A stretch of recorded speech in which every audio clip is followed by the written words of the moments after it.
Kanker nasofaring adalah sebuah proses keganasan dengan terbentuknya sebuah tumor yang berada di lokasi nasofaring, ya, dari nasofaring kita. Nasofaring itu sendiri adalah dinding paling belakang dari hidung kita. Jadi di sana terbentuk adanya tumor. Jadi sebagaimana kita ketahui, tumor itu sendiri bisa bersifat jinak maupun bersifat ganas. Nah, ini disebut dengan kanker apabila sudah terbukti bila itu adalah jenis tumor yang ganas.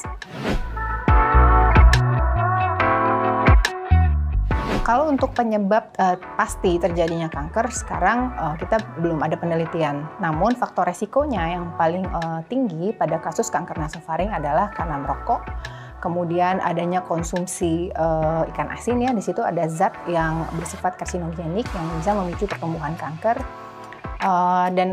Untuk yang merokok tadi itu baik orang yang perokok aktif ataupun yang perokok pasif. Jadi dua-duanya dapat terpengaruh beresiko untuk tumbuhnya kanker nasofaring.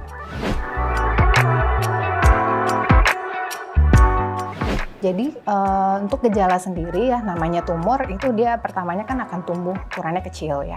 Jadi karena lokasinya di belakang hidung, mungkin pada saat awal pasiennya masih belum terlalu memberikan keluhan yang signifikan. Mungkin pasiennya sendiri juga nggak sadar karena dia masih tumbuhnya kecil. Cuman kalau ukurannya sendiri sudah semakin lama semakin besar, nah itu akan mengganggu fungsi struktur yang ada di sekitarnya. Salah satunya misalnya untuk ke telinga bisa ada keluhan rasa penuh karena di situ lokasi dari tumornya tadi berdekatan dengan muara namanya tuba eustachius, jadi muara yang ke saluran telinga.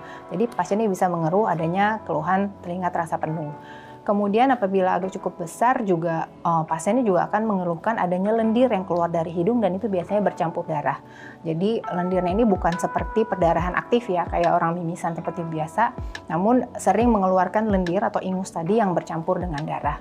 Kemudian juga selain itu untuk pendengaran juga bisa memberikan keluhan adanya tinnitus atau telinga berdenging.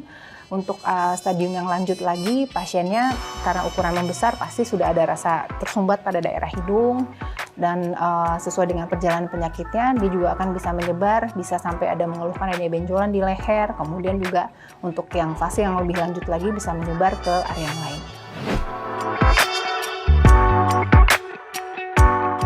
Kalau rentang usia biasanya sih dulu masih usia di atas 50, namun terakhir-terakhir ini udah usia muda juga banyak yang ditemui kasus kanker nasofaring. Kalau dulu range di atas umur 40 tahun, kalau sekarang anak muda juga sudah mulai banyak ditemuin kasus dengan kanker nasofaring.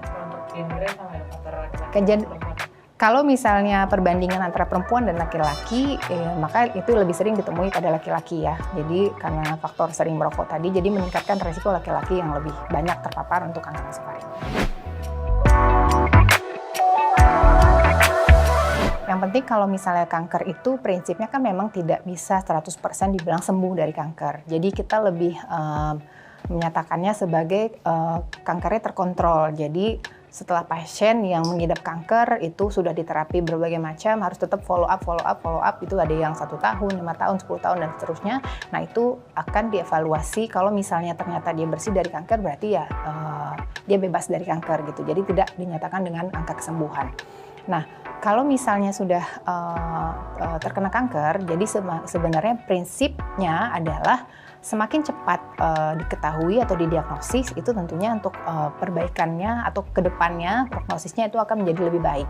Jadi kalau misalnya baru didiagnosis ternyata dia sudah stadium lanjut, maka itu tentu tingkat kemungkinan untuk kesembuhannya menjadi lebih rendah daripada yang stadium awal. Jadi kalau misalnya penderita atau ada yang mengalami keluhan seperti tadi, maka sebaiknya langsung datang kontrol ke dokter THT. Jadi untuk menentukan apakah benar itu, karena prosesnya sendiri cukup panjang, harus dibiopsi dulu, kemudian berbagai macam pemeriksaan radiologi dan lain sebagainya. Dan itu juga membutuhkan waktu, jadi begitu ada keluhan sebaiknya langsung diperiksakan ke dokter THT. Sekian penjelasan saya mengenai penyakit kanker nasofaring. Apabila ada pertanyaan, silakan tulis di kolom komentar.